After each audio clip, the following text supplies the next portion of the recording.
think I started growing carnivorous plants when I was around 9 years old. We went to a home and garden show thing in San Francisco.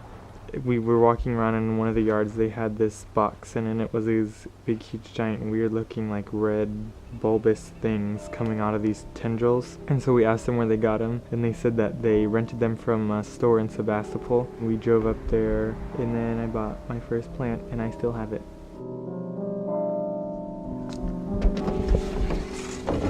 This is my greenhouse, where the most of my growing happens. The plants need a lot of water, and they only use distilled or purified water because the dissolved minerals in tap water will clog the roots and kill them. This is a very expensive gallon of distilled water. They only make them in expensive places. This is what I use. And then they need sun.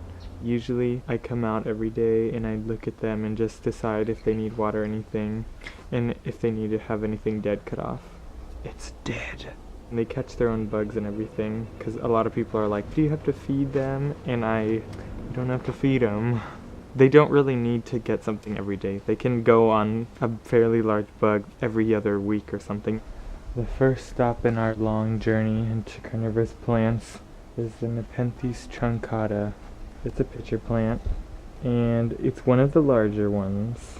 There are 5 different kinds of pitcher plants, and all of them are like pitfall traps. At the bottom they have a soup of enzymes that break down and digest the bug, and then they have glands that will absorb the nutrients that they need. Here's a Venus flytrap. I mean, this is my big Venus flytrap. This is the one that wins the awards. The Venus flytrap is 2 modified leaves with small hairs that come out from each side. As long as there's a combination of like 3 hairs getting touched, all of the cells expand. So instead of the plant closing, what's actually happening is the cells are all growing, and then it seals and fills with digestive stuff and eats the bug. And then there's the sundew.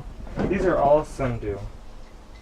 They don't really have leaves. Usually it's more a tendril. They secrete this sticky, viscous liquid, and then bugs touch it and get stuck and wound up and everything. The sundew will secrete all these enzymes into the bug to kind of dissolve it. There's the butterwort. They have round leaves, and they kind of do the same thing, but they can't catch as massive of bugs.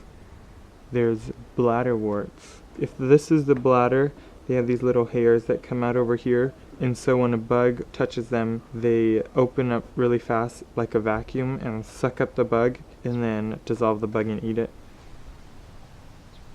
Well, my favorite plant is the Nepenthes cauchiana. It's the only pitcher plant native to India. It's also one of the 4 most endangered pitcher plants in the world. It's really hardy.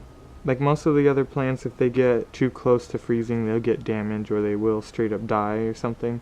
And I mean, it's pretty.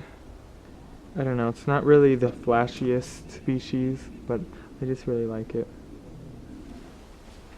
It's like having a pet, you know, how people say that having a pet makes you live longer and stuff. They're just so fun to grow and watch grow. It brings me joy to know that I've had my first plant for like 10 years. I mean, they're just plants, but they're kind of alive. I mean, no other plants eat bugs and stuff. They're just super awesome.